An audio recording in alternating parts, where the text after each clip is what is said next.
Good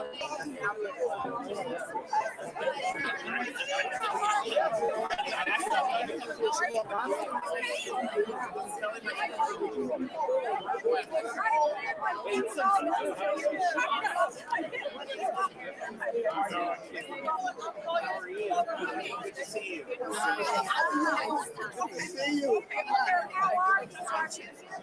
How you doing? Looks like a so not Friday this week, and you already made it. I just want to point out both my babies were on the day they were due, and the afternoon.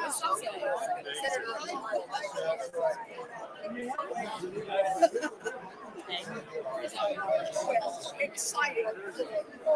Thank you. Hey, look at you, beard man. Yes. Welcome home. I'm going another trip. Carolyn. I'm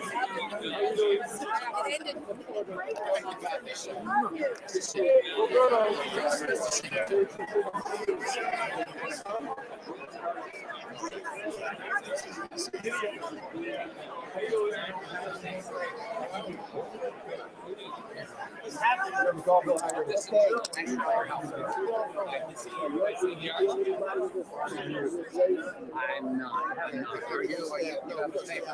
We have a lot of great business. I know a bunch of us get spaced out. We're the best one Good to see you. My neighbors the borderline. Sorry. Good to see you. How's it going? How's it going? Good to see you.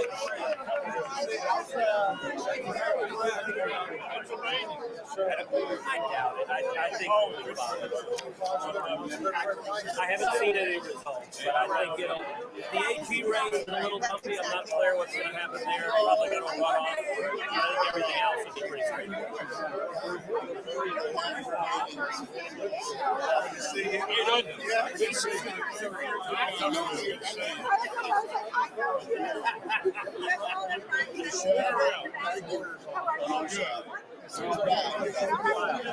I didn't know we had it.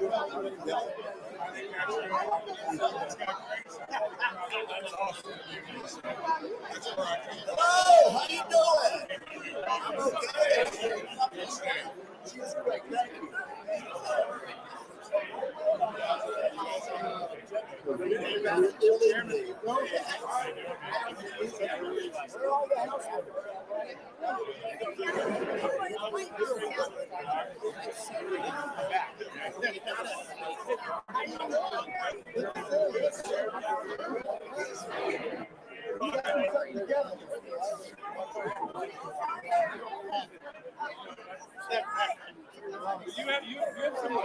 Oh, you, Jason. So you relieved yourself of the burden.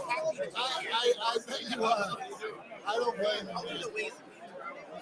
You're in good place. You're in a good place. Especially what's coming.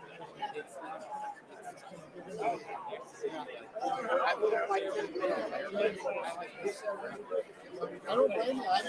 Tell your lovely wife I don't know. Right? Hey, man. Remember? Yeah,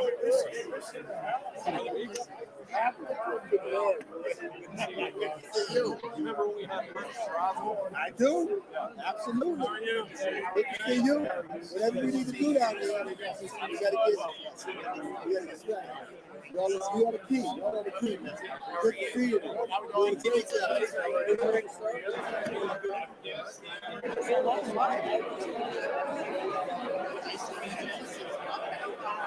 It's right. Thank you. It is crazy times. That's all I'm saying. You know that. It is. Got your Ukraine colors.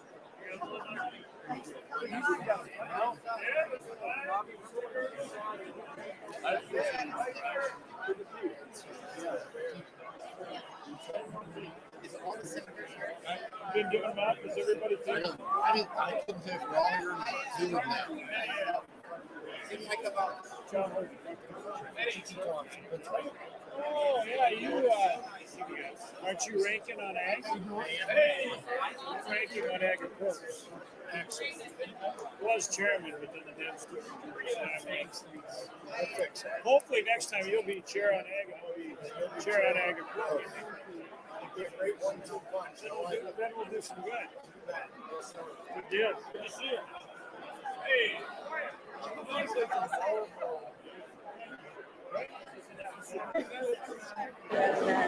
They recognize it.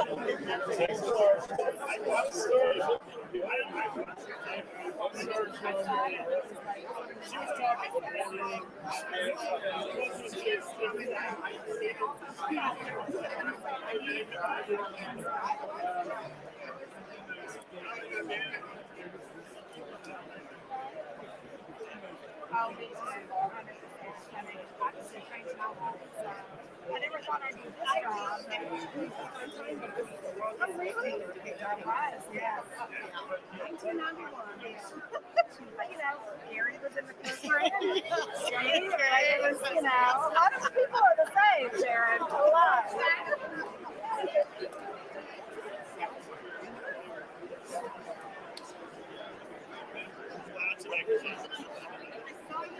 I think the nuance, the detail is tricky, but by no means it's going out good. But it's like it's hard. There's disinformation all over. It's now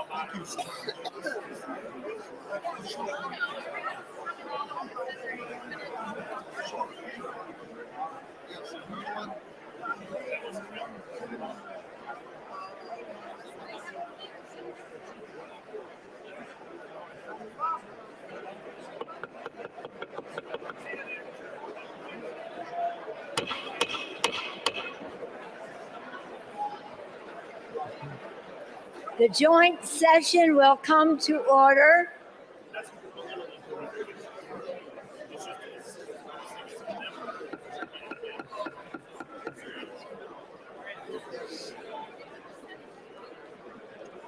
Okay, then we do these, okay? The joint session will come to order. The chair appoints as members of the committee on the part of the House to escort the President of the United States into the chambers.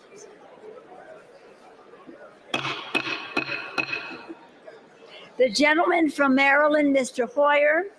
The gentleman from South Carolina, Mr. Clyburn.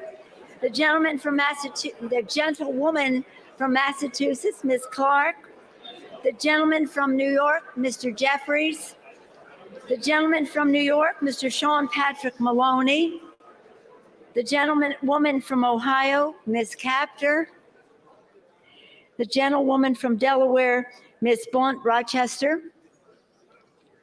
The gentleman from California, Mr. McCarthy. The gentleman from Louisiana, Mr. Scalise. The gentlewoman from New York, Ms. Stefanik. The gentleman from Louisiana, Mr. Mike Johnson. The gentleman from Alabama, Mr. Palmer. The gentleman from Oklahoma, Mr. Cole. The gentlewoman from Indiana, Ms. Spartz.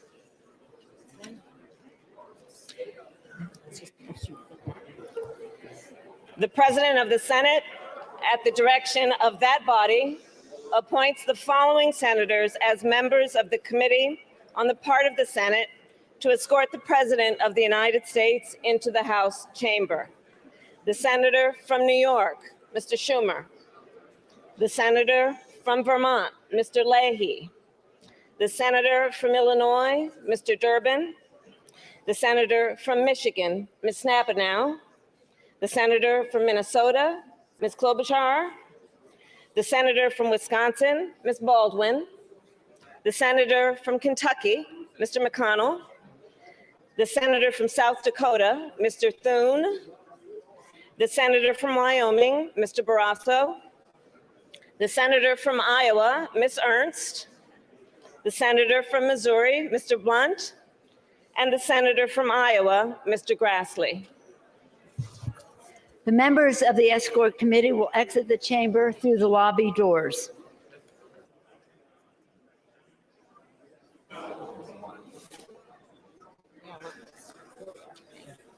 Yeah. Now we wait for.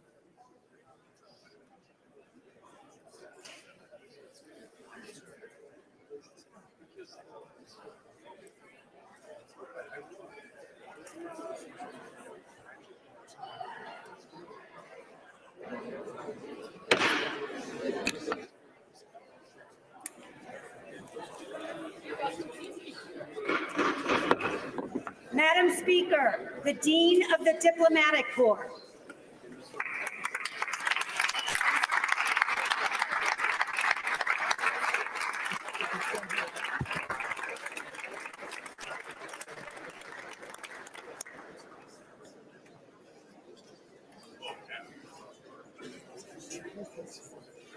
Cabinet.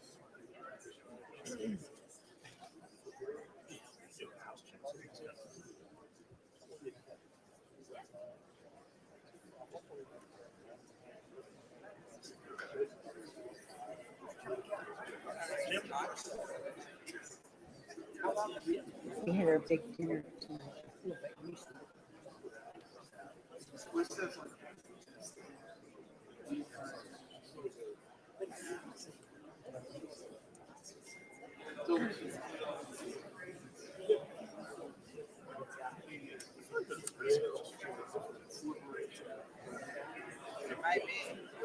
That would be quite the scene.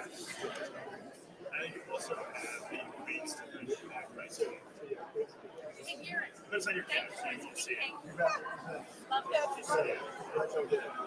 It was love.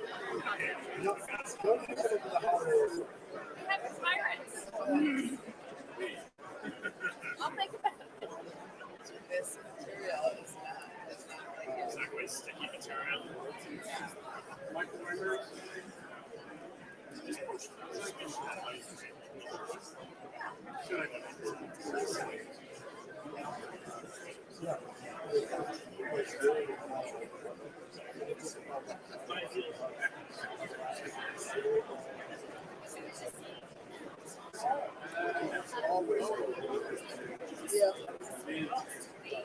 Yeah, they've still got a few more meetings.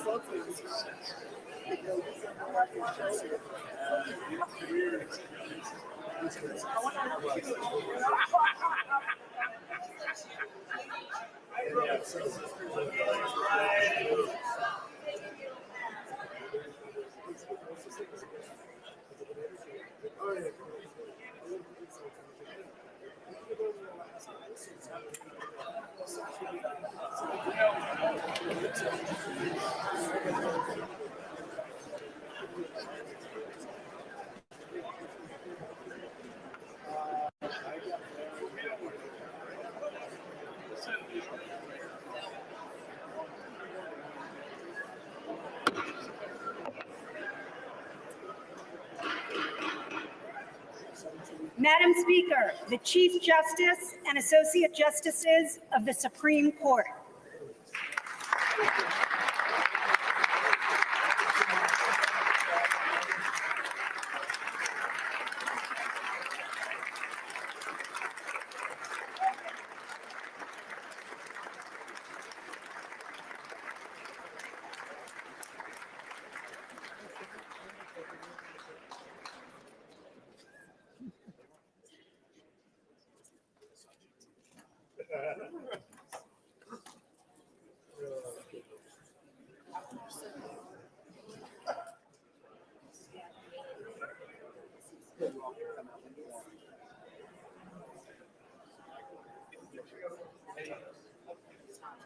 Next up is the first one.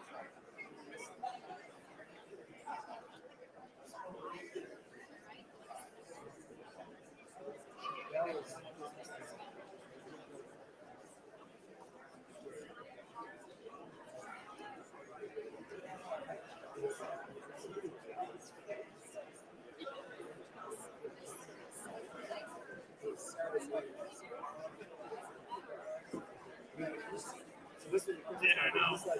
It's like,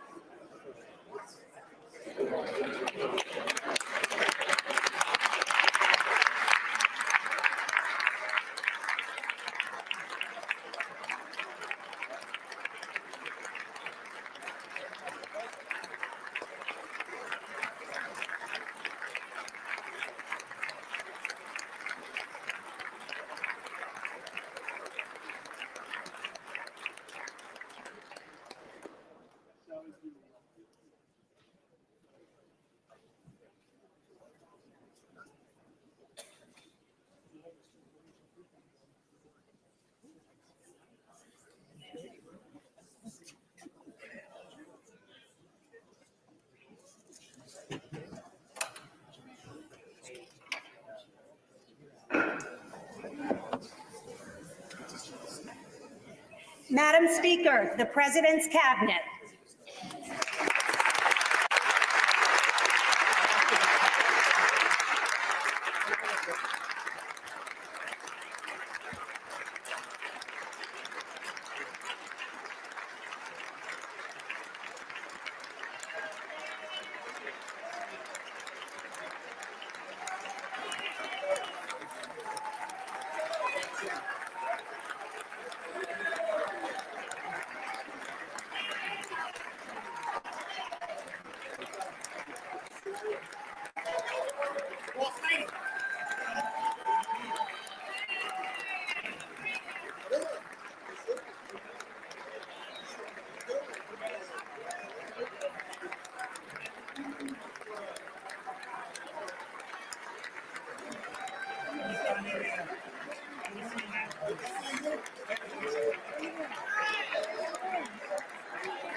I heard you need to talk to me, and I need to talk to you. So when should I call you? Tomorrow we can. And Okay. I'm gonna do anything that we can. I call the food ambassadors. Okay. You know, fly tomorrow, but whatever. So we'll do it till. Okay. We'll do that. Okay, how are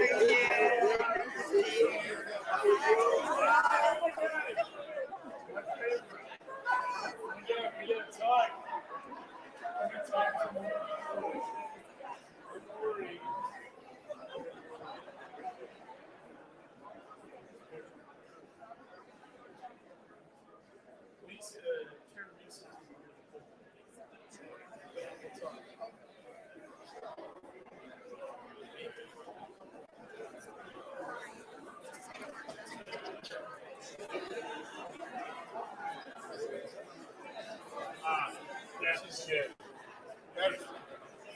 She's like, that's how she really did. Call the ambassadors. I know you're watching. Yep. We're fortunate. She's the best. Yeah, that's a job too.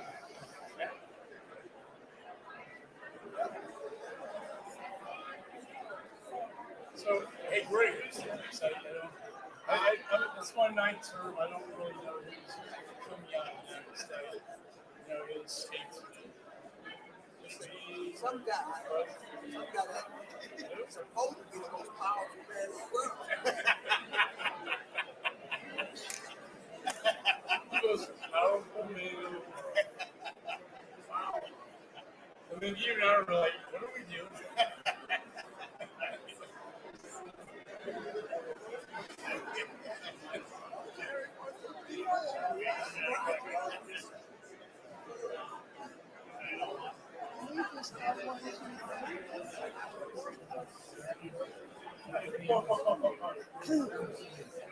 I'm with 4 countries. Mission 2. So I hit Roar's time, just soon.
I don't even. Oh, there he is. Ah.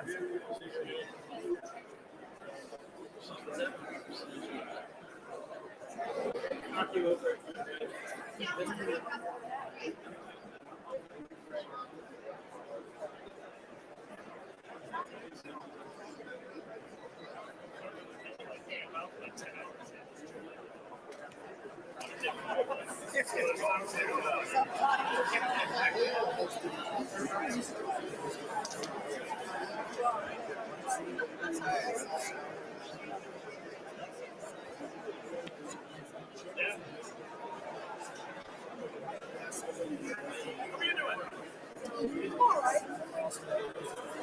My daughter's having it. As soon as you're here, clear out. So it won't be a second round. It'll be a tight schedule up there. Well, I gotta take care of it.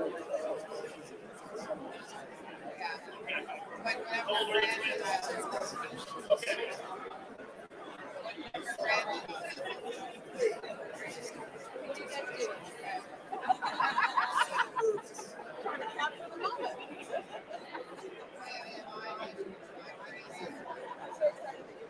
I'm very excited. I'm very excited.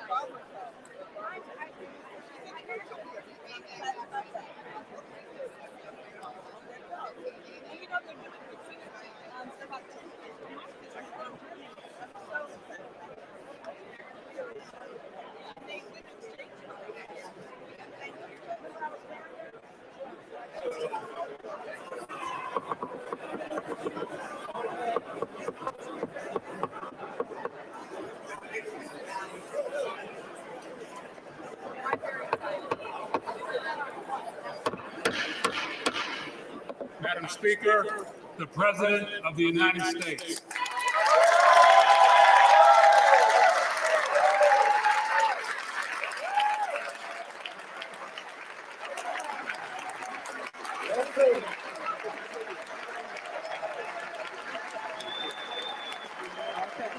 Let's see. Maybe. Let's see. And then I'll get you one.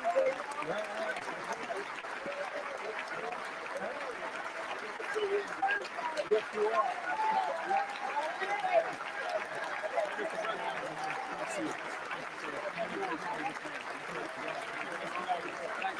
How are you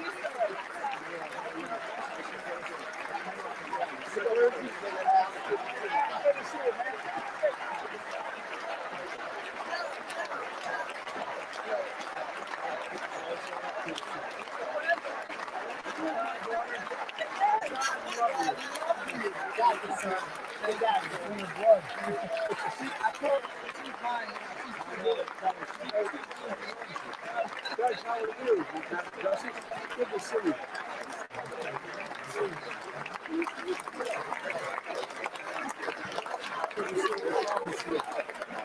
Chief, how are you? Thank you. How are you?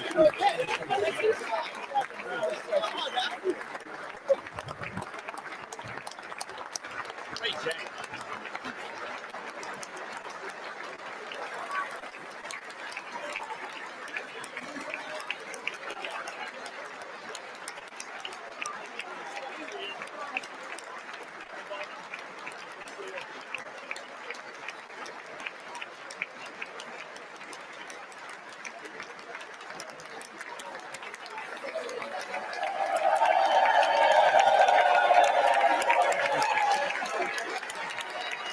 Right on here.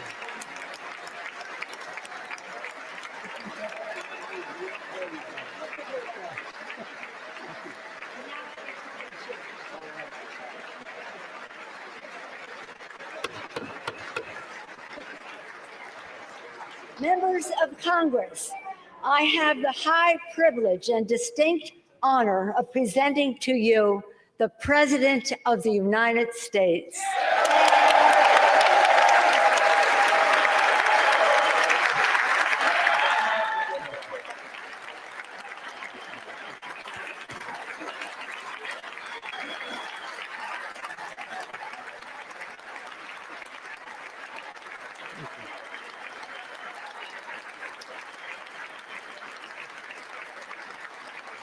Thank you, thank you, thank you.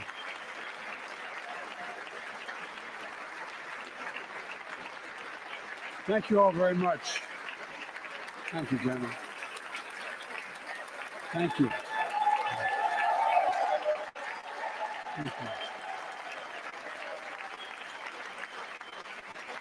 Thank you all very, very much. Thank you. Please. Thank you so much. Madam Speaker, Madam Vice President, our First Lady and Second Gentleman, members of Congress and the Cabinet, Justices of the Supreme Court, my fellow Americans. Last year, COVID-19 kept us apart. This year, we're finally together again. Tonight,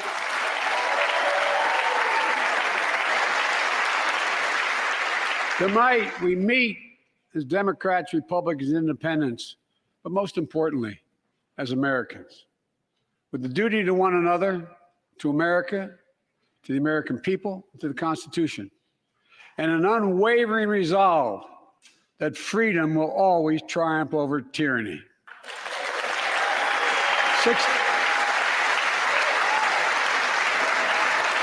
Thank you.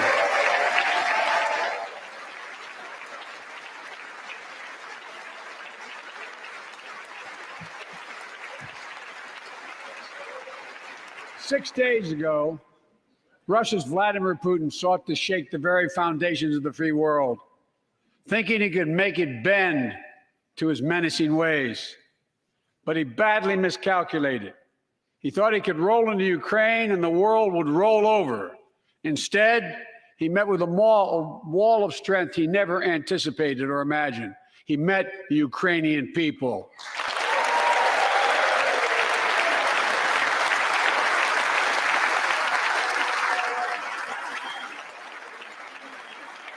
From President Zelensky to every Ukrainian, their fearlessness, their courage, their determination literally inspires the world. Groups of citizens blocking tanks with their bodies, everyone from students to retirees to teachers, turned soldiers defending their homeland. And in this struggle, President Zelensky said in his speech to the European Parliament, "Light will win over darkness." The Ukrainian ambassador to the United States is here tonight, sitting with the First Lady. Let each of us, if you're able to stand and send an unmistakable signal to the world of Ukraine.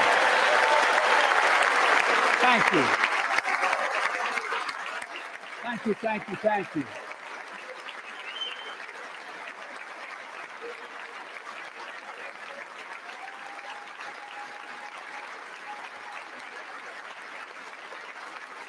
She's bright, she's strong, and she's resolved.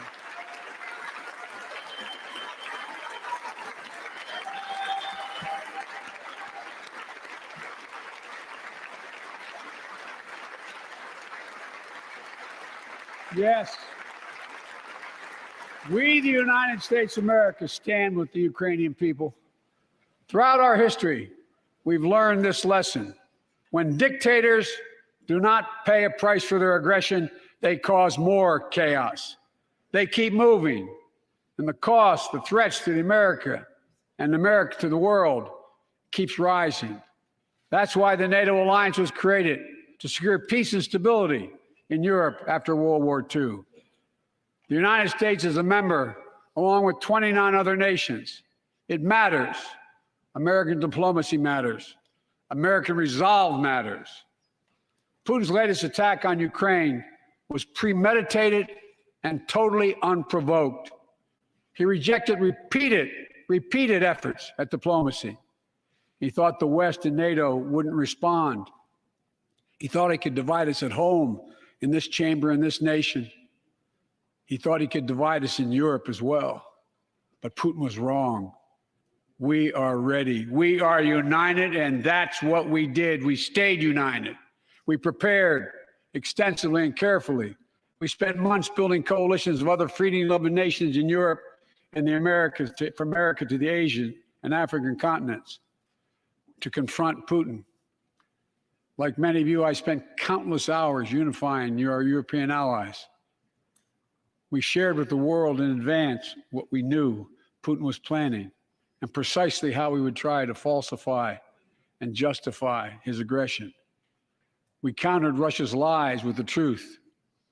And now that he's acted, the free world is holding him accountable, along with 27 members of the European Union, including France, Germany, Italy, as well as countries like the United Kingdom, Canada, Japan, Korea, Australia, New Zealand, and many others, even Switzerland, are inflicting pain on Russia and supporting the people of Ukraine.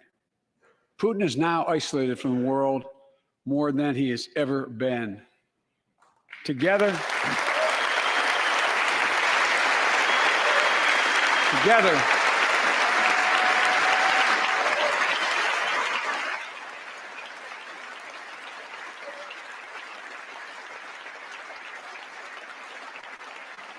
along with our allies, we are right now enforcing powerful economic sanctions.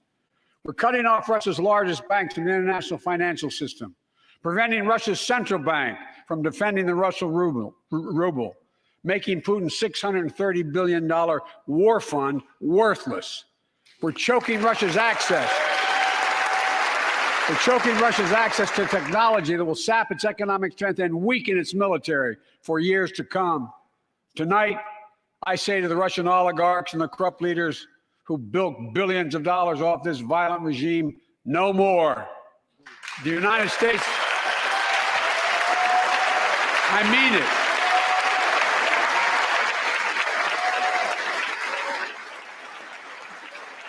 The United States Department of Justice is assembling a dedicated task force to go after the crimes of the Russian oligarchs. We're joining with European allies to find and seize their yachts, their luxury apartments, their private jets.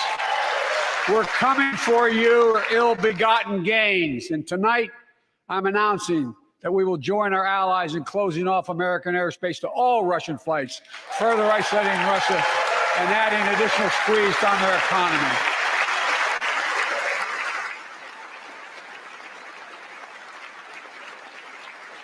He has no idea what's coming. The ruble has already lost 30% of its value. The Russian stock market has lost 40% of its value, and trading remains suspended. The Russian economy is reeling, and Putin alone is the one to blame. Together with our allies, we're providing support to the Ukrainians in their fight for freedom. Military assistance, economic assistance, humanitarian assistance. We're giving more than $1 billion of direct assistance to Ukraine, and will continue to aid the Ukrainian people as they defend their country and help ease their suffering.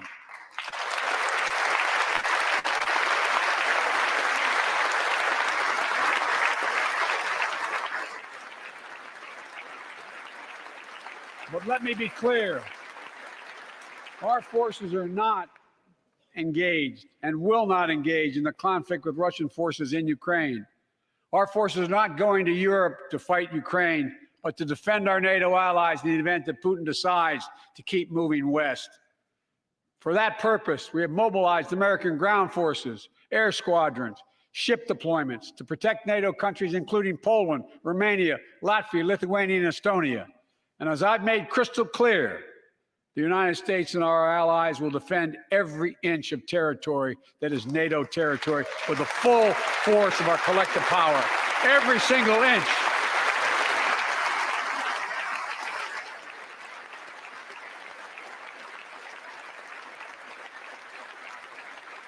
And we're clear-eyed.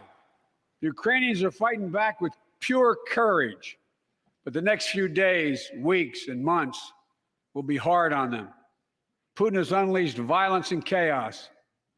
But while he may make gains on the battlefield, he'll pay a continuing high price over the long run. And a pound of Ukrainian people, proud, proud people, pound for pound, ready to fight with every inch of energy they have. They've known 30 years of independence, have repeatedly shown that they will not tolerate anyone who tries to take their country backwards. To all Americans, I'll be honest with you, as I always promised I would be. A Russian dictator invading a foreign country has cost around the world.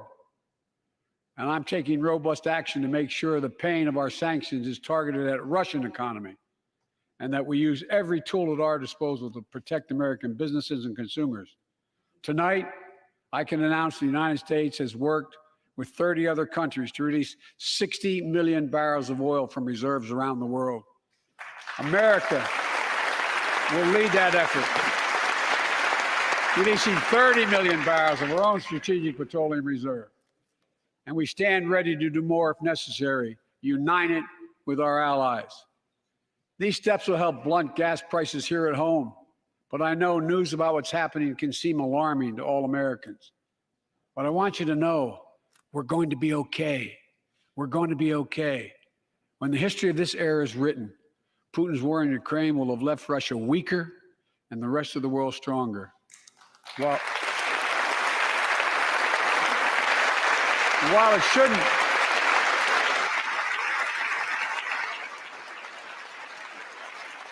it shouldn't have taken something so terrible for people around the world to see what's at stake, now everyone sees it clearly. We see the unity among leaders of nations, a more unified Europe, a more unified West.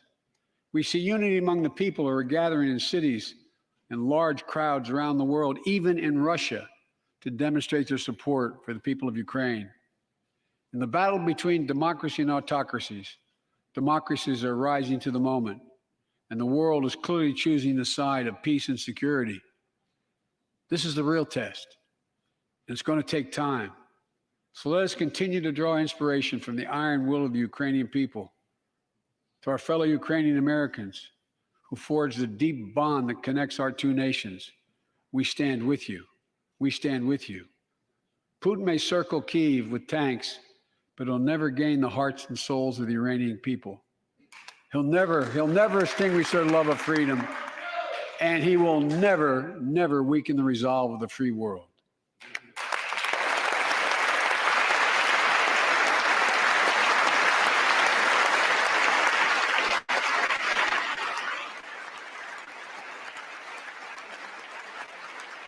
We meet tonight in an America that has lived through two of the hardest years this nation has ever faced.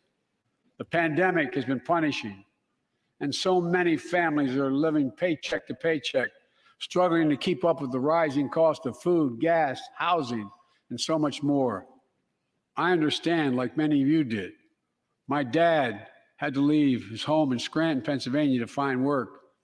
So like many of you, I grew up in a family when the price of food went up, it was felt throughout the family. It had an impact. That's when one of the first things I did as president was fight to pass the American Rescue Plan. Because people were hurting. We needed to act, and we did. Few pieces of legislation have done more at a critical moment in our history to lift us out of a crisis.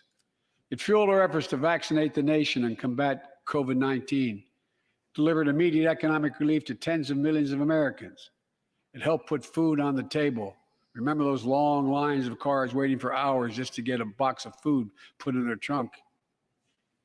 It cut the cost of healthcare insurance. And as my dad used to say, it gave the people just a little bit of breathing room. Unlike the $2 trillion tax cut passed in the previous administration that benefited the top 1% of Americans, the American Rescue Plan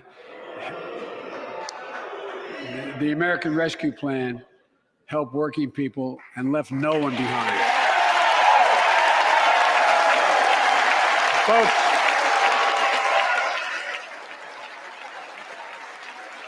and it worked. It worked.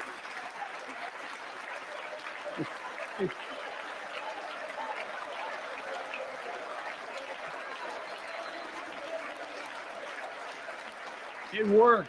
We created jobs, lots of jobs. In fact, our economy created over 6.5 million new jobs just last year. More jobs in 1 year than ever before in the history of the United States of America. The economy grew at a rate of 5.7 last year, the strongest growth rate in 40 years. And the first step in bringing fundamental change to our economy that hasn't worked for working people in this nation for too long. For the past 40 years, we were told The tax break for those at the top and benefits would trickle down and everyone would benefit.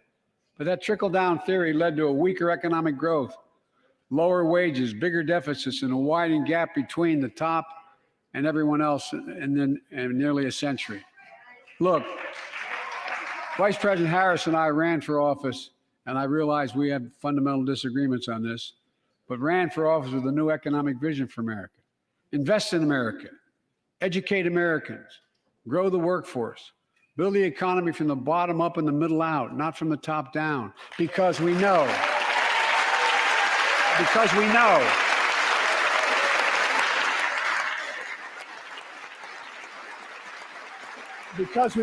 the middle class grows, the poor have a way up and the wealthy do very well. America used to have the best roads, bridges, and airports on earth. And now our infrastructure is ranked 13th in the world. We won't be able to compete for the jobs of the 21st century if we don't fix it. That's why it was so important to pass the bipartisan infrastructure law. And I thank my Republican friends to join, to invest, and rebuild America. The single biggest investment in history. It was a bipartisan effort, and I want to thank the members of both parties who worked to make it happen. We're done talking about infrastructure weeks. We're now talking about an infrastructure decade. And look, it's going to transform America, to put us on a path to win the economic competition of the 21st century that we face with the rest of the world, particularly China. I've told Xi Jinping it's never been a good bet to bet against the American people. We'll create good jobs for millions of Americans, modernizing roads, airports, ports, waterways, all across America. And we'll do it to withstand the devastating effects of climate change and promote environmental justice.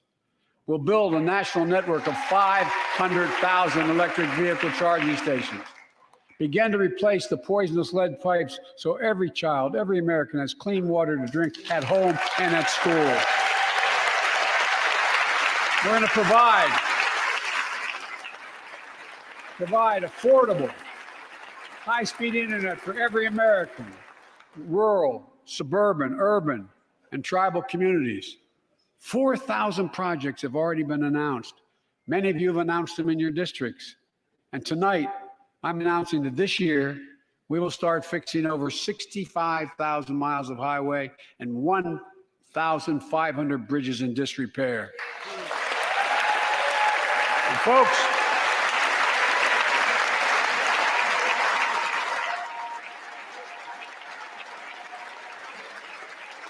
when we use taxpayers' dollars to rebuild America, we're going to do it by buying America. Buy American products. Support American jobs.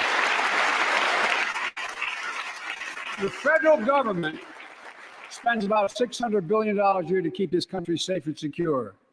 There's been a law on the books for almost a century to make sure taxpayers' dollars support American jobs and businesses. Every administration, Democrat and Republican, says they'll do it, but we're actually doing it. We'll buy America to make sure everything from the deck of an aircraft carrier to the steel on highway guardrails is made in America from beginning to end. All of it, all of it.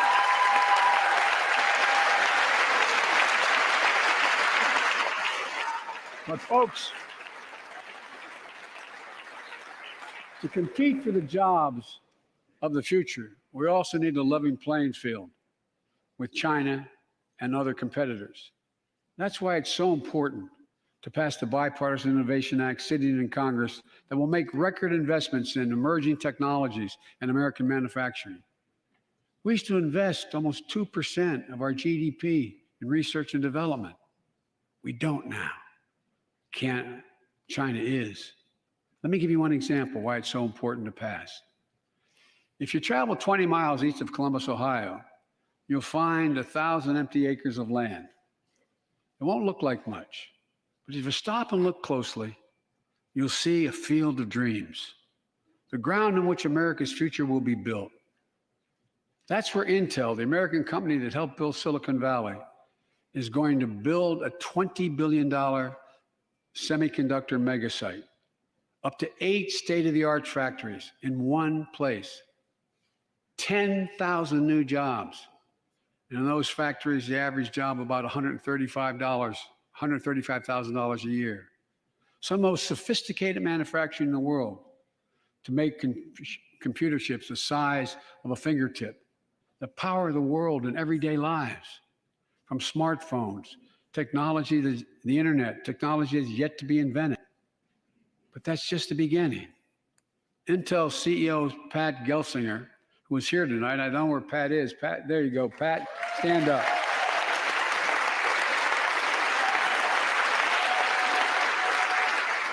Pat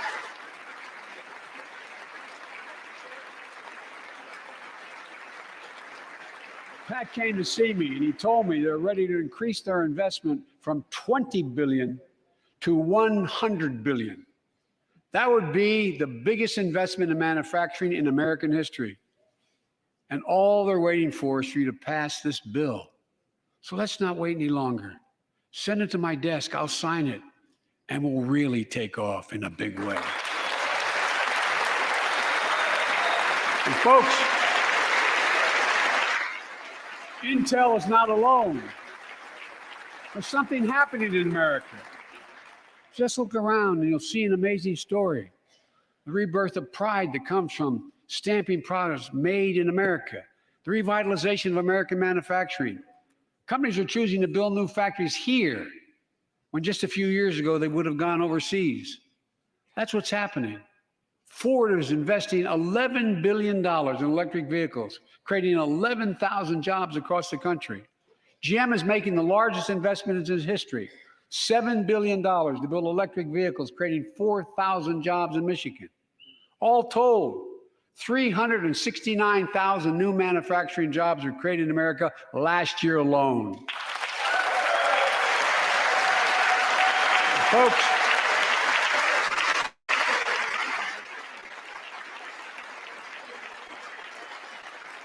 powered by people I've met like JoJo Burgess from generations of union steelworkers in Pittsburgh, who's here tonight. Where are you, JoJo? There you go. Thanks, buddy. As Ohio Senator Sherrod Brown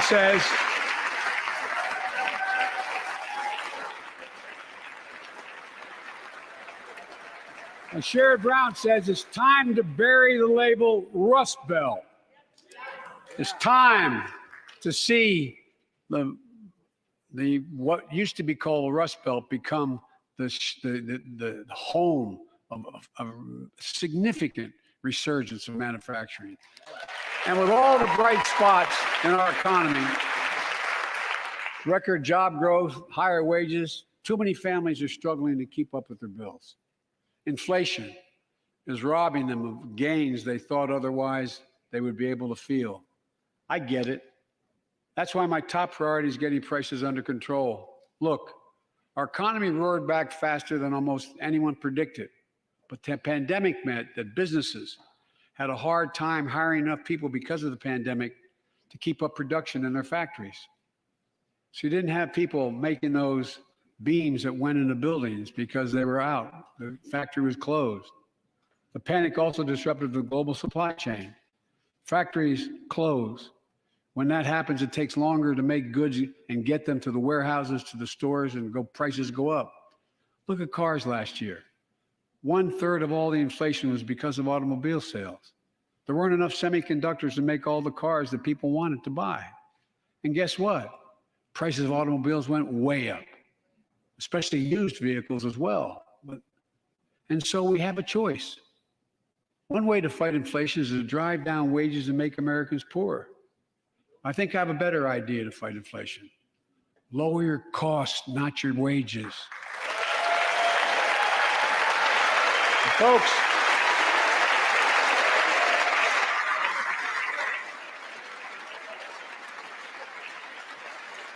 that means make more cars and semiconductors in America, more infrastructure and innovation in America, more goods moving faster and cheaper in America, more jobs where you can earn a good living in America. Instead of relying on foreign supply chains, let's make it in America. Look, economists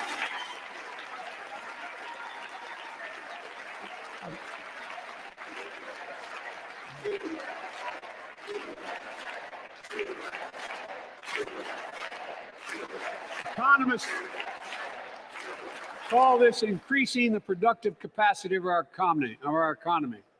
I call it building a better America.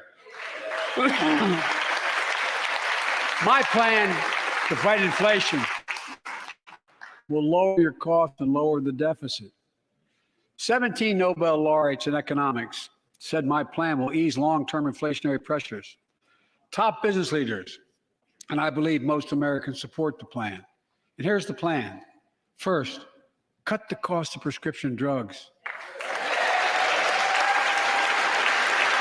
We pay more for the same drug produced by the same company in America than any other country in the world. Just look at insulin. 1 in 10 Americans has diabetes.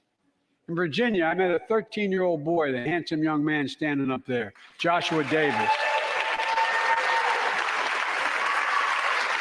He and his dad both have type 1 diabetes, which means they need insulin every single day.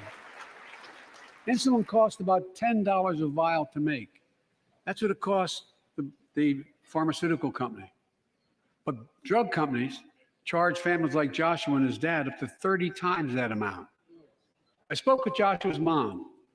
Imagine what it's like to look at your child who needs insulin to stay healthy and have no idea how in God's name you're going to be able to pay for it. What it does to your family, but what it does to your dignity, your ability to look your child in the eye, to be the parent you expect yourself to be. I really mean to think about that. That's what I think about.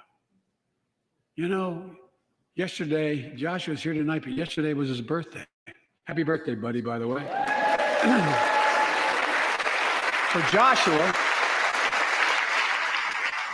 and 200,000 other young people with type 1 diabetes, let's cap the cost of insulin at $35 a month so everyone can afford it. And drug companies will do very, very well, their profit margin. While we're at it, I know we have great disagreements on this floor with this. Let's let Medicare negotiate the price of prescription drugs.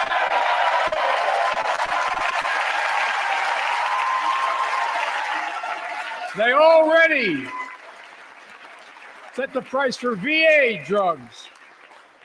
Look, the American Rescue Plan is helping millions of families with Affordable Care Act plans to save them $2,400 a year on their health premiums. Let's close the coverage gap and make these savings permanent. And second,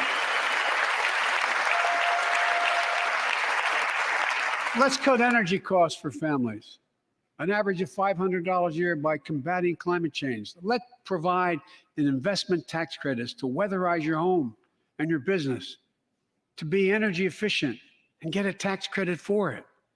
Double America's clean energy production in solar, wind, and so much more. Lower the price of electric vehicles, saving another $80 a month that you're not going to have to pay at the pump. Folks,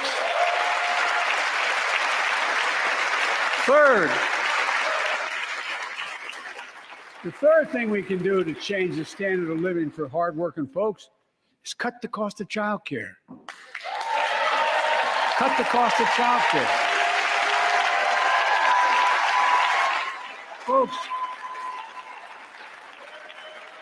if you live in a major city in America, you pay up to $14,000 a year for child care per child. I was a single dad for 5 years, raising 2 kids. I had a lot of help, though. I had a mom, a dad, a brother, and a sister that really helped. But middle class and working folks shouldn't have to pay more than 7% of their income to care for the young children. My plan would cut the cost of child care in half for most families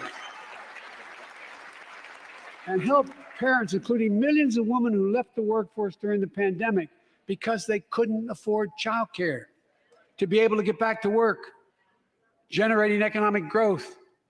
But my plan doesn't stop there. It also includes home and long-term care, more affordable housing, pre-K for 3 and 4-year-olds.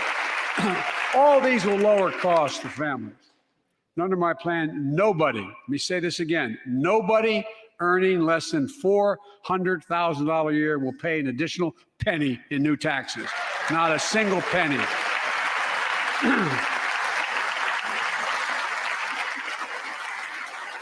I may be wrong, but my guess is if we took a secret ballot in this floor, that we'd all agree that the present tax system ain't fair. We have to fix it.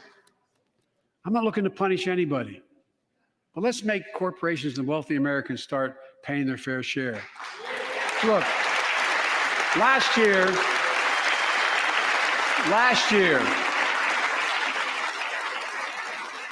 like Chris Coons and Tom Carper and my distinguished Congresswoman, we come from the land of corporate America. There are more corporations incorporated in America than every other state in America combined. And I still won 36 years in a row. The point is, even they understand they should pay just a fair share. Last year, 55 of the Fortune 500 companies earned $40 billion in profit and paid zero in federal taxes. Now look, it's not fair. That's why I proposed a 15% minimum tax rate for corporations. And that's why in the G7 and other meetings overseas, we were able to put together, I was able to be somewhat helpful, 130 countries agree on a global minimum tax rate. So companies can't get out of paying their taxes at home by shipping jobs and factories overseas. It'll raise billions of dollars. That's why I propose closing loopholes for the very wealthy who pay a lower tax rate than a teacher and a firefighter. So that's my plan, but we'll go in more detail later. We will grow the economy, lower the cost of families. So what are we waiting for? Let's get this done. We all know we've got to make changes. Folks,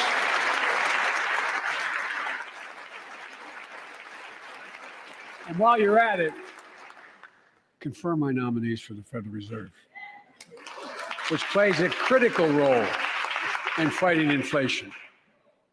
My plan will not only lower costs and give families a fair shot, it will lower the deficit. The previous administration not only ballooned the deficit with those tax cuts for the very wealthy and corporations, it undermined the watchdogs, the job of those to keep pandemic relief funds being wasted. Remember we had those debates about whether or not those watchdogs should be able to see every day how much money was being spent, where was it going to the right place? But in my administration, the watchdogs are back. And we're going to go after the criminals who stole billions of relief money meant for small business and millions of Americans. And tonight, I'm announcing that the Justice Department will soon name a chief prosecutor for pandemic fraud.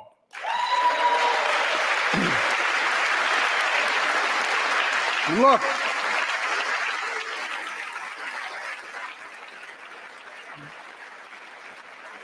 I think we all agree, thank you. By the end of this year, the deficit will be down to less than half of what it was before I took office. The only president ever to cut the deficit by more than $1 trillion in a single year. Lowering your cost also meant demanding more competition. I'm a capitalist, but capitalism without competition is not capitalism. Capitalism without competition is exploitation. It drives up profits. And corporations have to compete. Their profits go up and your prices go up when they don't have to compete. Small businesses and family farmers and ranchers, I need not tell some of my Republican friends from those states. Guess what? You got 4 basic meat packing facilities. That's it. You play with them or you don't get to play at all. And you pay a hell of a lot more. A hell of a lot more because there's only 4. See what's happening with ocean carriers moving goods in and out of America. During the pandemic, about half a dozen or less foreign-owned companies raised prices by as much as 1,000% and made record profits. Tonight, I'm announcing a crackdown on those companies overcharging American businesses and consumers. And folks,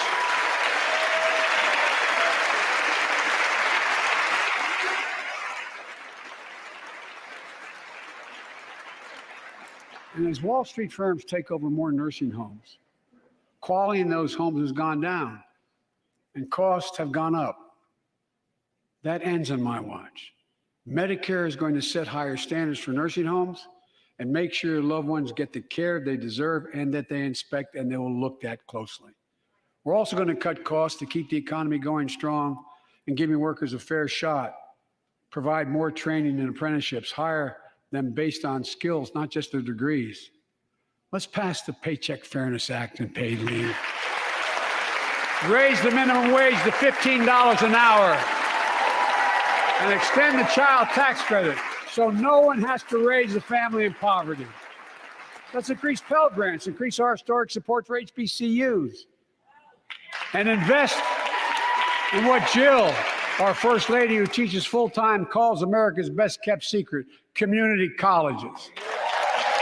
Look, let's pass the PRO Act. When a majority of workers want to form a union, they shouldn't be able to be stopped. When we invest in our workers and we build an economy from the bottom up and the middle out together, we can do something we haven't done in a long time, build a better America. For more than 2 years, COVID has impacted every decision in our lives and the life of this nation. And I know you're tired, frustrated, and exhausted. That doesn't even count the close to 1 million people who sit at a dining room table or a kitchen table and look at an empty chair because they lost somebody.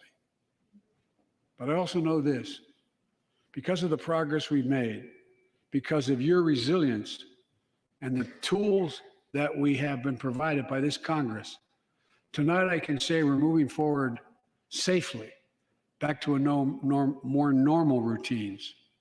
We've reached a new moment in the fight against COVID-19, where severe cases are down to a level not seen since July of last year. Just a few days ago, the Center for Disease Control and Prevention issued a new mask guidelines. Under the new guidelines, most Americans and most of the country can now go mask-free. And based on projections, more of the country will reach a point across the next couple of weeks. And thanks to the progress we've made in the past year, COVID-19 no longer need control our lives. I know some are talking about living with COVID-19, but tonight I say that we never will just accept living with COVID-19. We'll continue to combat the virus as we do other diseases. And because this virus mutates and spreads, we have to stay on guard. And here are 4 common sense steps as we move forward safely, in my view. First, stay protected with vaccines and treatments. We know how incredibly effective vaccines are. If you're vaccinated and boosted, you have the highest degree of protection. We'll never give up on vaccinating more Americans. Now, I know parents with kids under 5 are eager to see their vaccines authorized for their children. Scientists are working hard to get that done. We'll be ready with plenty of vaccines if and when they do. We're all ready. We are also ready with antiviral treatments. If you get COVID-19, the Pfizer pill reduces your chances of ending up in the hospital by 90%. I've ordered more pills than anyone in the world has. Pfizer is working overtime to get us 1 million pills this month and more than double that next month. And now we're launching the Test to Treat initiative. So people can get tested at a pharmacy, and if they prove positive, receive the antiviral pills on the spot at no cost. Folks,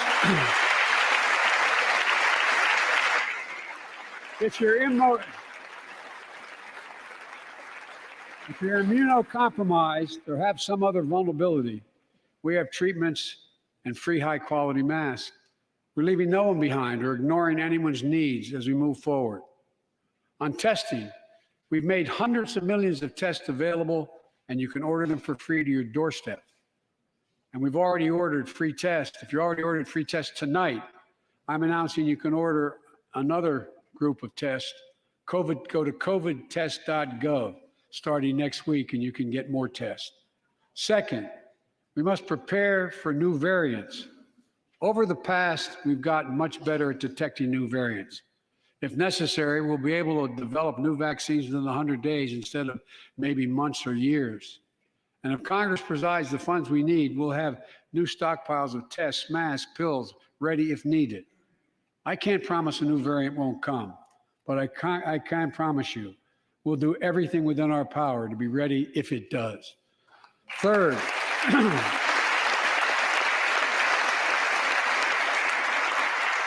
we can end the shutdown of schools and businesses. We have the tools we need. It's time for America to get back to work and fill our great downtowns again with people. People working from home can feel safe and begin to return to their offices. We're doing that here in the federal government. The vast majority of federal workers will once again work in person. Our schools are open. Let's keep it that way. Our kids need to be in school.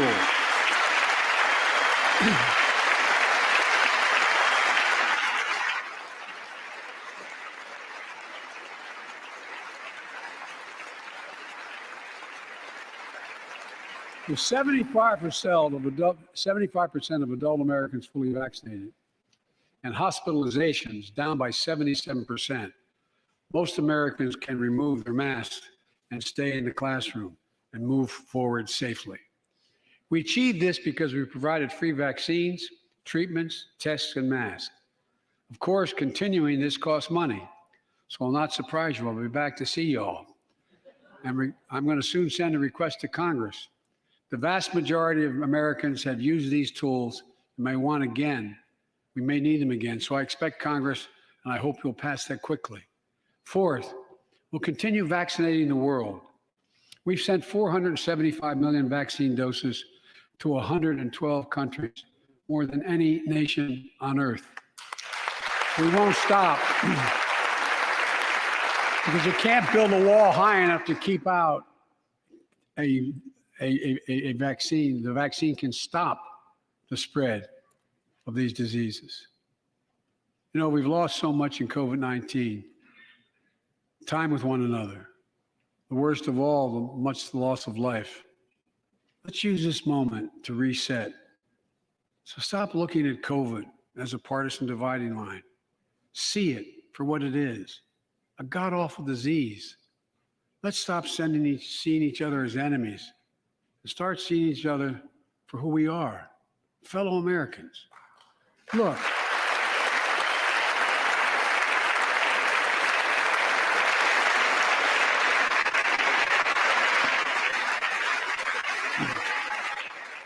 we can't change how divided we've been. It was a long time in coming. But we can change how to move forward on COVID-19 and other issues that we must face together. I recently visited New York City Police Department days after the funerals of Officer Wilbur Mora and his partner, Officer Jason Rivera. They were responding to a 9/11 call when a man shot and killed them with a stolen gun. Officer Mora was 27 years old. Officer Rivera was 22 years old. Both Dominican Americans who grew up in the same streets that they later chose to patrol as police officers. I spoke with their families, and I told them that we were forever in debt for their sacrifices, and will carry on their mission to restore the trust and safety in every community deserves. Like some of you that have been around for a while, I've worked with you on these issues for a long time. I know what works. Investigating crime prevention and community policing, cops who walk the beat, who know the neighborhood, and who can restore trust and safety. Let's not abandon our streets or choose between safety and equal justice. Let's come together and protect our communities, restore trust, and hold law enforcement accountable. That's why the Justice Department has required body cameras, banned chokeholds, and restricted no-knock warrants for its officers. That's why the American Rescue Plan that you all provided $350 billion that cities, states, and counties can use to hire more police, invest in more proven strategies.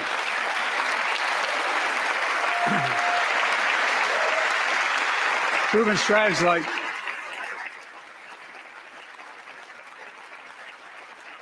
strategies like community violence interruption, trusted messengers, breaking the cycle of violence and trauma, and giving young people some hope. We should all agree the answer is not to defund the police, it's to fund the police. Fund them. Fund them.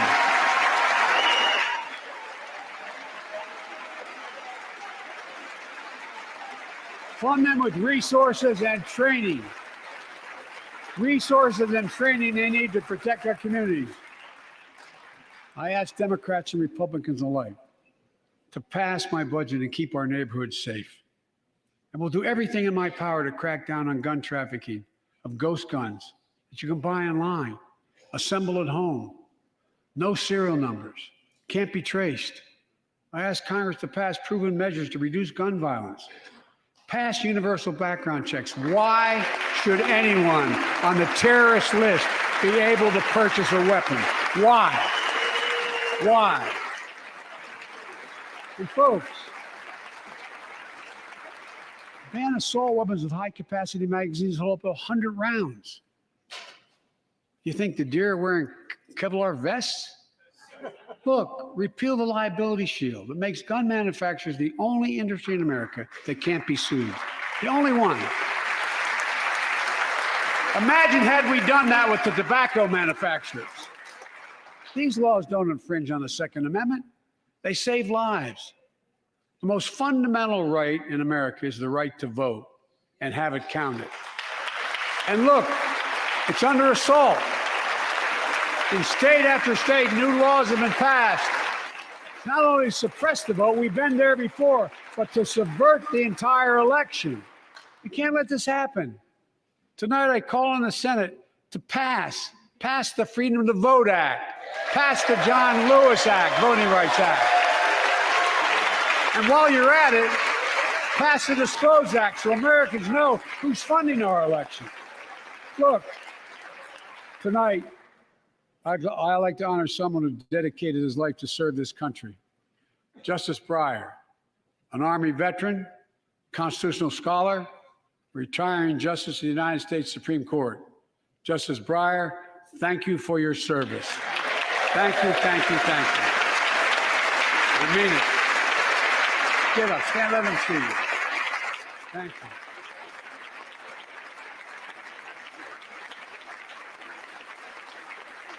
And we all know, no matter what your ideology, we all know one of the most serious constitutional responsibility a president has is nominating someone to serve on the United States Supreme Court. As I did 4 days ago, I've nominated the Circuit Court of Appeals, Ketanji Brown Jackson, one of our nation's top legal minds, who continue in Justice Breyer's legacy of excellence. A former top litigator in private practice, a former federal public defender, from a family of public school educators and police officers. She's a consensus builder. Since she's been nominated, she's received a broad range of support, including the Fraternal Order of Police and former judges supported by Democrats and Republicans. Folks, if we're to advance liberty and justice, we need to secure our border and fix the immigration system.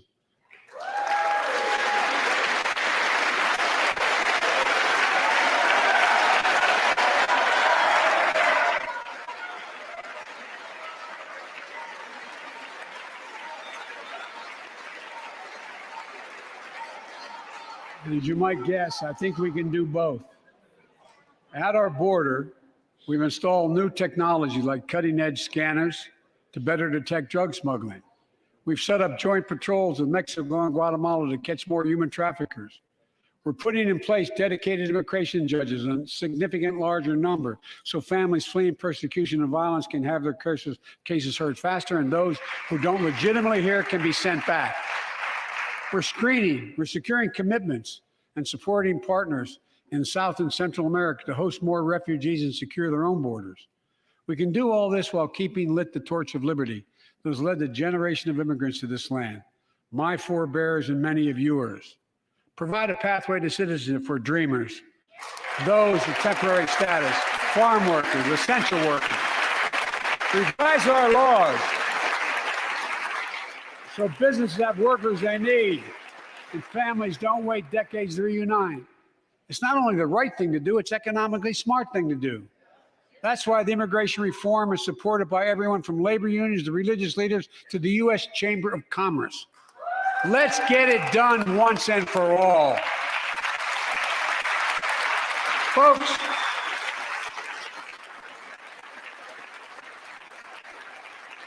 advancing liberty and justice also requires protecting the rights of women. The constitutional right affirmed by Roe v. Wade, standing precedent for half a century, is under attack as never before.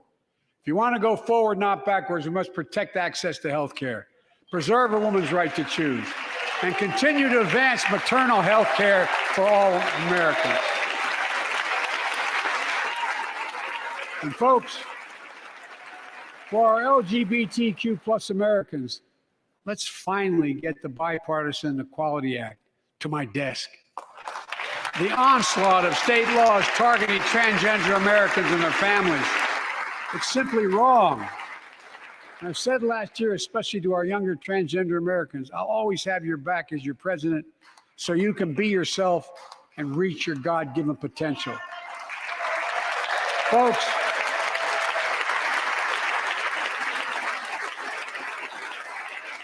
as I've just demonstrated, while it often appears we do not agree, and that we do agree on a lot more things than we acknowledge. I signed 80 bipartisan bills into law last year, from preventing government shutdowns, to protecting Asian Americans from still too common hate crimes, to reforming military justice, and will soon be strengthening the Violence Against Women Act that I first wrote 3 decades ago. And it's important. It's important for us to show the nation we can come together and do big things. So tonight I'm offering a unity agenda for the nation. 4 big things we can do together, in my view. First, beat the opioid epidemic.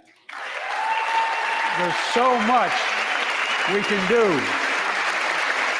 Increase funding for prevention, treatment, harm reduction, and recovery. Get rid of outdated rules and stop doctors stop doctors from prescribing treatments.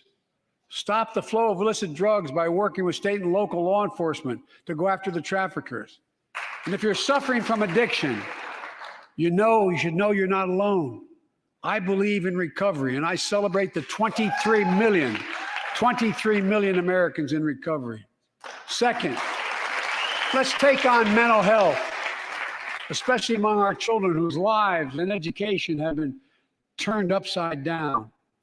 The American Rescue Plan gave schools money to hire teachers and help students make up for lost learning. I urge every parent to make sure your school does just that. They have the money.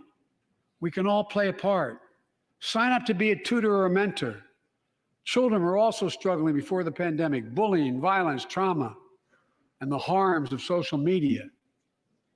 As Frances Haugen, who is here tonight with us, has shown, we must hold social media platforms accountable for the national experiment they're conducting on our children for profit.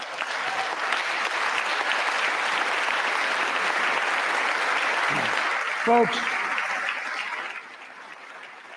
thank you. Thank you for the courage you showed. It's time to strengthen privacy protections, ban targeted advertising to children, demand tech companies stop collecting personal data on our children, and let's get all Americans the mental health services they need. More people can turn for help and full parity between physical and mental health care if we treat it that way in our insurance. Look,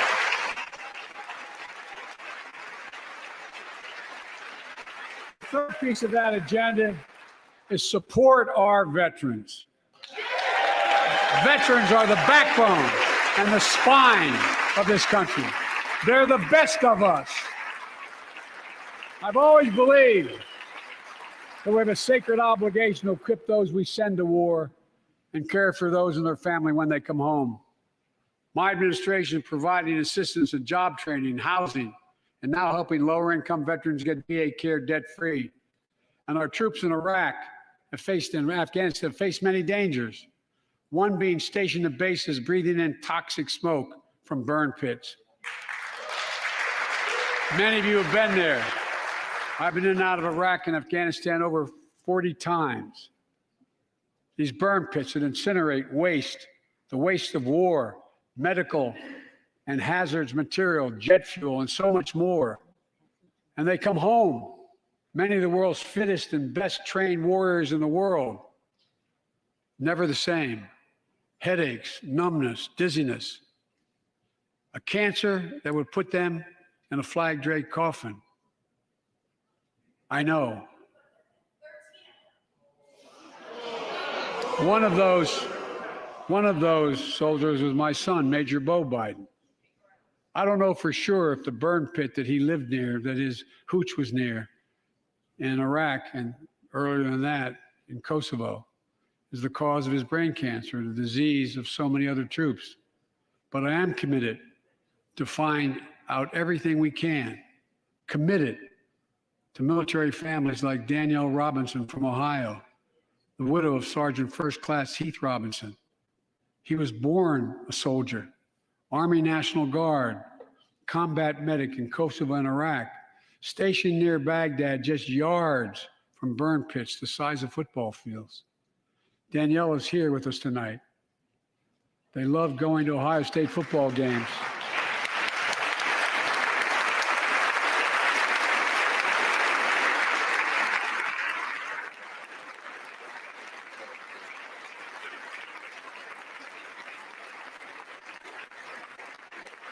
And he loved building Legos with their daughter. But cancer from prolonged exposure to burn pits ravaged Heath's lungs and body. Danielle says Heath was a fighter to the very end. He didn't know how to stop fighting, and neither did she. Through her pain, she found purpose to demand that we do better. Tonight, Danielle, we are going to do better. The VA is pioneering new ways of linking toxic exposure to disease, already helping more veterans get benefits. And tonight, I'm announcing we're expanding eligibility to veterans suffering from 9 respiratory cancers. I'm also calling on Congress to pass a law to make sure veterans devastated by toxic exposure in Iraq and Afghanistan finally get the benefits and the comprehensive health care they deserve.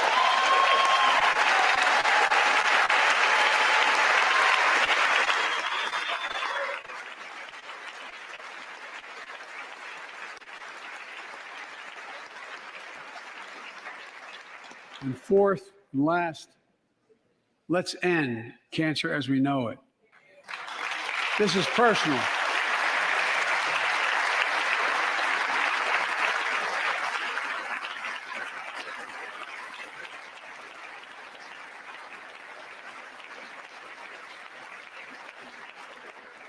This is personal to me and to Jill and to Kamala and so many of you.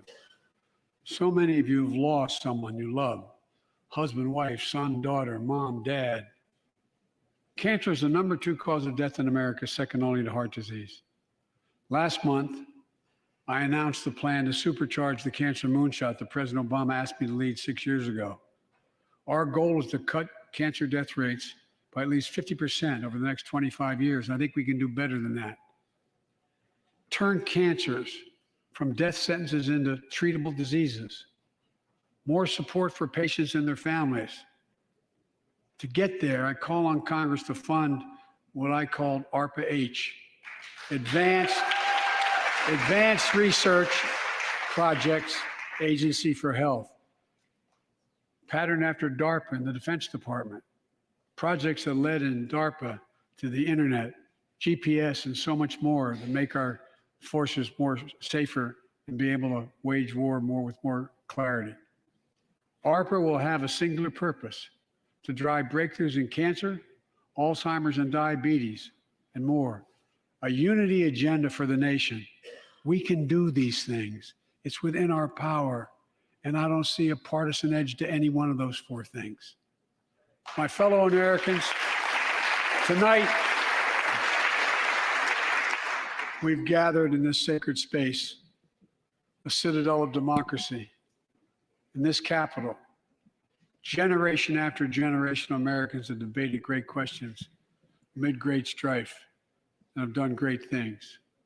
We fought for freedom, expanded liberty, debated totalitarianism and terror. We built the strongest, freest, and most prosperous nation the world has ever known. Now is the hour, our moment of responsibility, our test of resolve and conscience, of history itself. It is in this moment that our character of this generation is formed. Our purpose is found. Our future is forged. Well, I know this nation. We'll meet the test, protect freedom and liberty, expand fairness and opportunity, and we will save democracy. As hard as those times have been, I'm more optimistic about America today than I've been my whole life, because I see the future that's within our grasp, because I know there's simply nothing beyond our capacity. We're the only nation on earth that has always turned every crisis we faced into an opportunity. The only nation that can be defined by a single word: possibilities. So on this night, on our 245th year as a nation, I've come to report on the state of the nation, the State of the Union. And my report is this: the State of the Union is strong because you, the American people, are strong. We are stronger today. We are stronger today than we were a year ago. And we'll be stronger a year from now than we are today. This is our moment to meet and overcome the challenges of our time. And we will, as one people, one America, the United States of America. God bless you all, and may God protect our troops. Thank you. Go get him.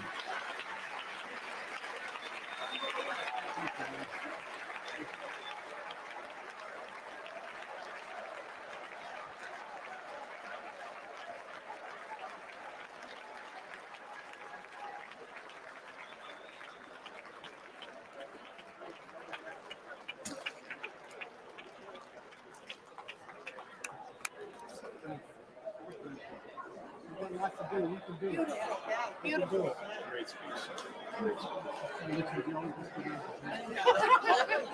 Love it.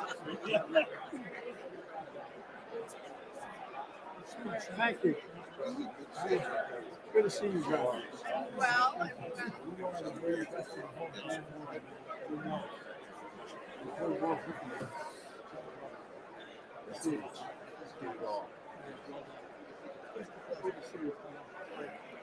Great job. Great job. Beautiful job. That's a great compliment coming from you, kid. Thank you, thank you, thank you. Well done, Mr. President. Great clothes. Thank you, man. Well done, Mr. President. Well done. Thanks again for coming to Colorado. Thank you, man. Tommy. Eat it again. Good job.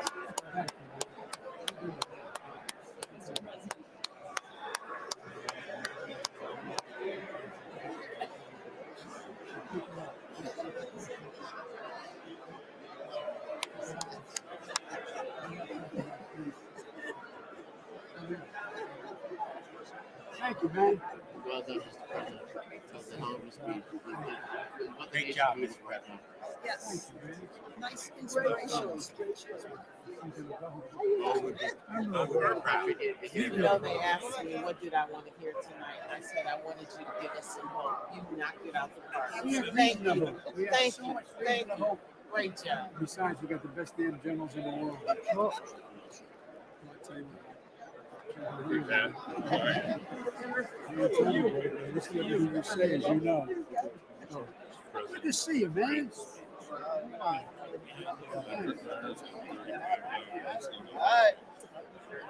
We can do this. This is the reason why we cut Charlie. I'm serious. He is. She's been on it for a while. Fantastic. We can do this. Prescription drugs. Grandfather said the grace of God is not right. We got shot.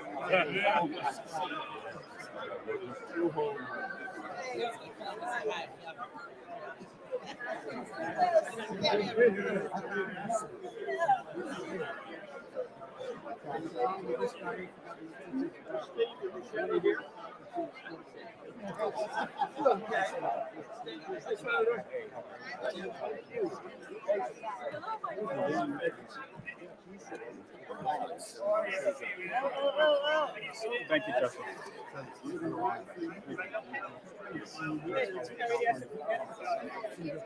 Nice to have everyone back here. Doing well. Good to see you.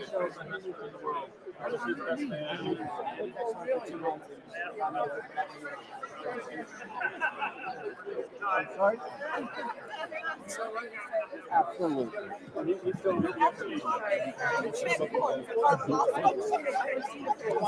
But she was the date. That was your.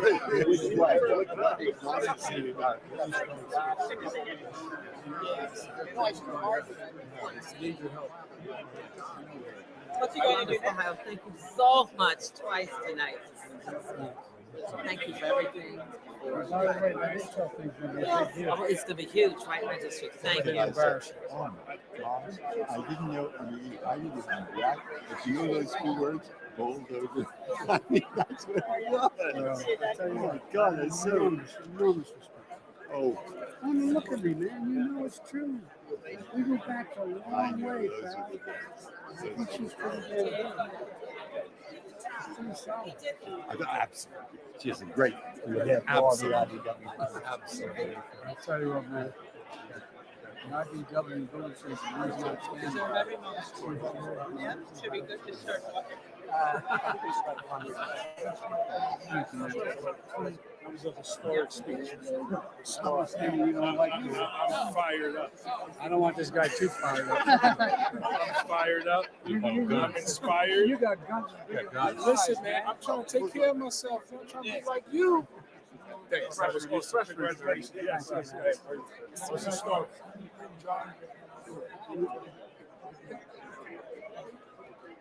Immediately.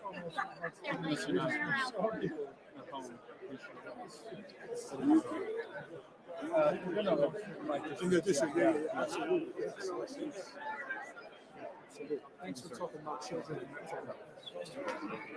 From Northwest Indiana. It's good to see you. Steel workers. Joe, it's great to have him here. Relay the message.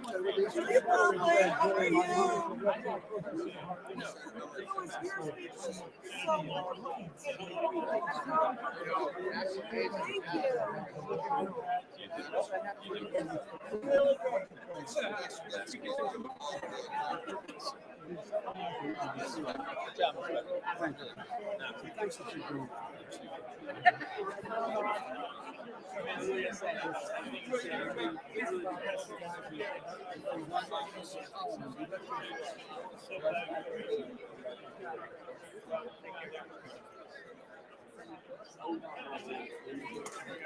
You're a real photographer.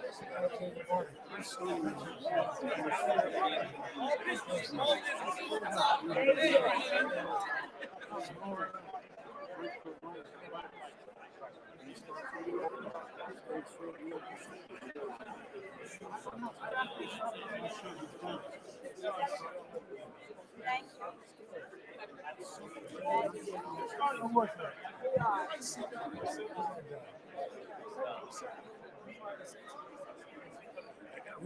Sorry, I got me okay. Take off.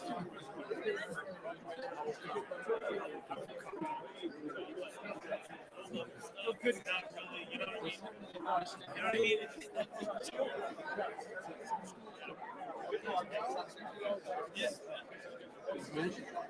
It's a song.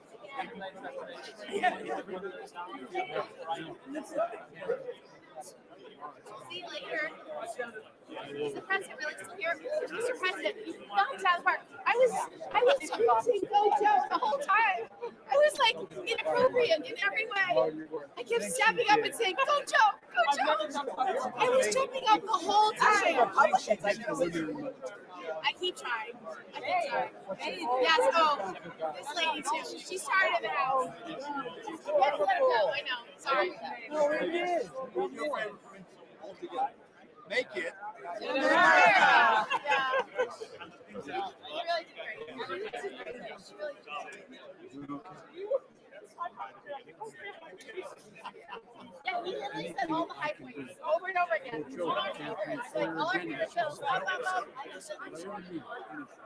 I was giggling the whole time. All right, we're going the right way. Mr. President, Al Brady. I good to know, see Al. you. You I can't want hide your- behind that I mask. want your signature on your, this is your card. Okay. Thank you so much. I greatly appreciate it. As a matter of fact, I'm going to get a selfie with you. Give him the camera. He'll do it for you. Oh, okay, let's do it.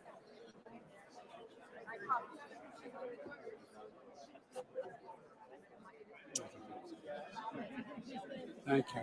I reminded me of some words I heard when somebody was signing Obamacare.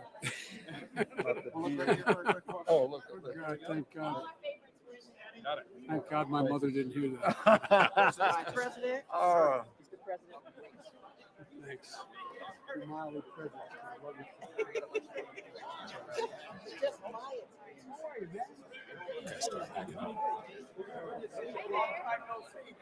So I'll see you on Thursday. Yes. You're signing my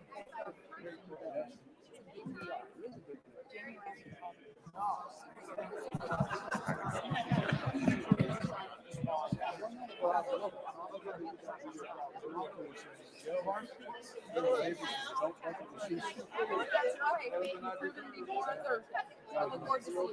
Thank you. Oh, she is. She comes from an incredible family. Her sister used to run my color operation. And her dad decided to be an All-American high school. Invented the Tony Archibald. And the dean of her delegation. I know.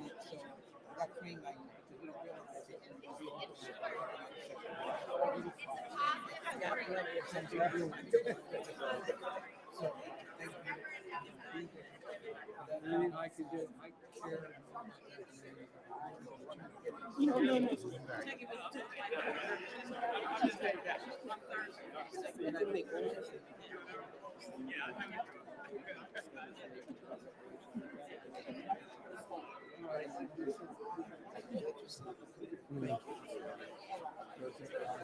Hey, I'll be with you tomorrow. I'm gonna, yeah.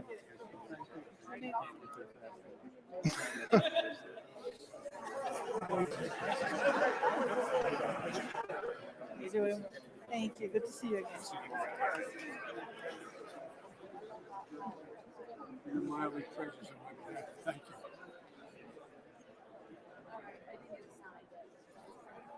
I'm with you. No, I get it. Good Lord. Go Bears. Oh. For the Ukrainians. I love this lady.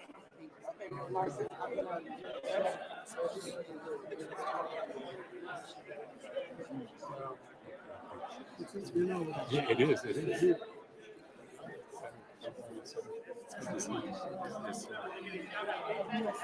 I know. By the way. Yes, you can get next to it. Also to the front.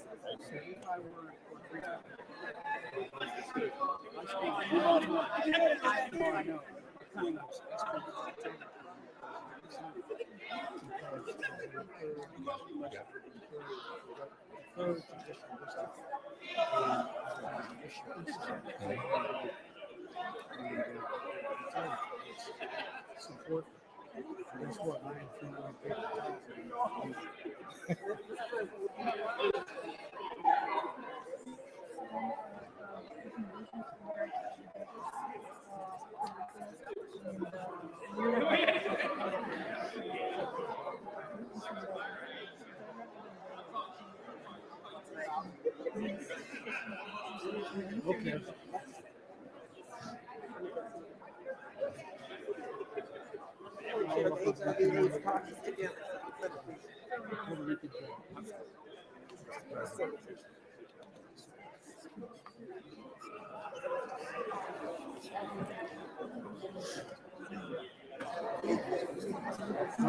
Tell you what.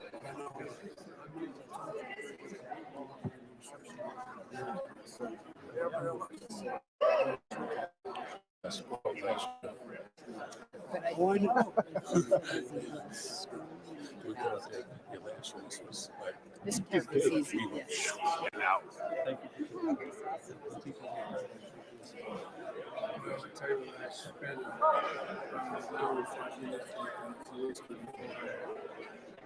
I just came back from crazy. Oh, yeah. I don't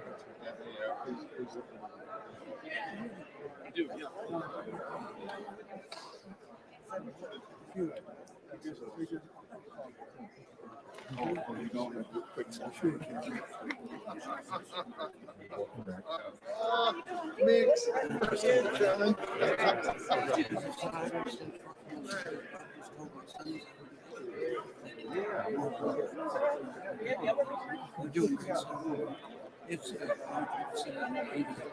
It's 15 years ago.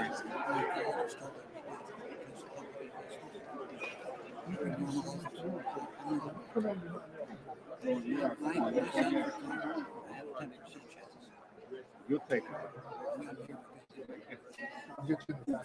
Keep out. How are you, Derek? Yeah, how you doing, Derek? Thank you for talking about it. Just on Friday, bill, 9 Democrats, 9 Republicans to overcome the civic ritual pilot through America, working with my team and trying to do these things that can help increase. We have to. We can get it done. It's just a guy you left. Yeah, well, always. Thank you, Mr. President. Mr. President, thank you so much for your shout out.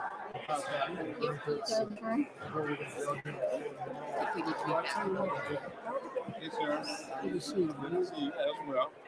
Thank you. Great speaker. I don't know who the hell you have about. Oh, get out of here. Come on, let's go shop. Yeah, let's go shop. You get a photo?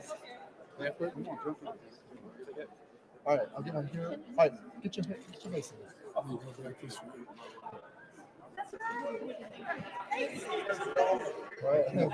Now he's got something on you guys. You better be careful. You got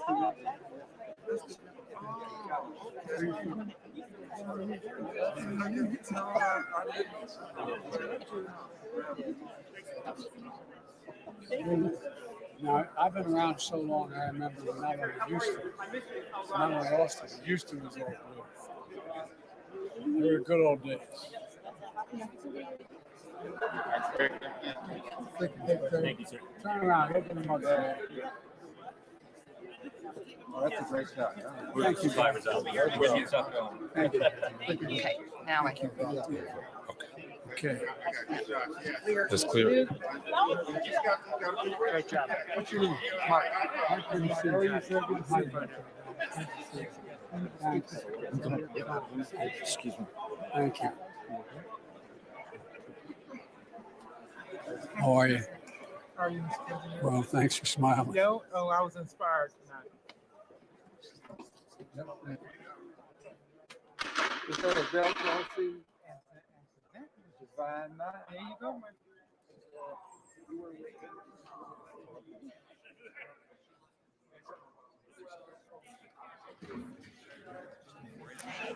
He